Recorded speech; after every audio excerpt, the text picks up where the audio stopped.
Assalamualaikum friends, welcomes to Noorul's mini kitchen. நான் உங்கள் நூருல். இன்றைக்கி ஒரு சிம்பிளான மார்னிங் பிரேக்ஃபாஸ்ட் தான் பார்க்க போகிறோம். நான் சப்பாத்தியில் ஒரு முட்டை சப்பாத்தி மாதிரி இப்போ போட்டு காமிக்க போகிறேன். அதுக்கு நான் சப்பாத்தி நல்லா சின்ன சின்னதாக சிசரில் வெட்டி வச்சுக்கோங்க. ஒரு பேன் வச்சு அதில் ஒரு 2 ஸ்பூன் எண்ணெய் ஊற்றிட்டு நம்ம ஒரு மீடியம் சைஸ் வெங்காயம், தக்காளி, ஒரு பச்சை மிளகாய் அது அவ்வளோத்தையும் நம்ம எண்ணெயில் போட்டு இப்போ நல்லா வதக்கிக்கலாம். இந்த எண்ணெயில் இதெல்லாம் நல்லா கொஞ்சம் வதங்கணும். அதுக்கப்புறம் தான் நம்ம மசாலா எதாக இருந்தாலும் நம்ம சேர்த்துக்கணும். இப்போ நல்லா வதங்கிருச்சு. இதில் கொஞ்சம் இஞ்சி பூண்டு பேஸ்ட் போட்டுக்கிறேன். அதையும் போட்டு கொஞ்சம் நல்லா வதக்கி விட்டுக்கோங்க. நல்லா வதக்குனதுக்கப்புறம் நம்ம ஏதாவது மட்டன் கிரேவி, சிக்கன் கிரேவி ஏதாவது இருந்தால் இந்த ஸ்டேஜில் நம்ம சேர்த்துக்கலாம். இப்போ வெறும் முட்டையை மட்டும் போட்டு செய்கிறனால இதில் நான் ஒரு பிஞ்ச் மஞ்சத்தூள் போட்டுக்கிறேன். அதுக்கப்புறம் 1/2 ஸ்பூன் மிளகாத்தூள் போட்டுக்கிறேன். அதே 1/2 ஸ்பூன் அளவுக்கு கரம் மசாலா பொடி போட்டுக்கிறேன்.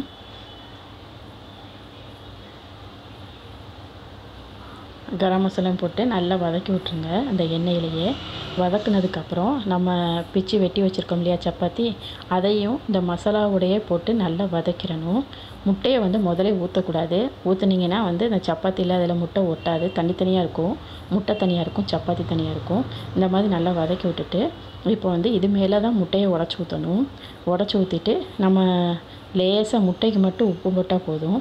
அதை போட்டுட்டு நல்லா வதக்கி விட்டுட்டு அதுக்கப்புறம் அது மேலே லேசாக பெப்பரும் வெறும் கருவேப்பிலையும் மட்டும் போட்டு நல்லா பிச்சு போட்டு வதக்கி விட்டிங்கன்னா சூப்பராக நமக்கு முட்டை சப்பாத்தி ரெடி ஆயிரும்.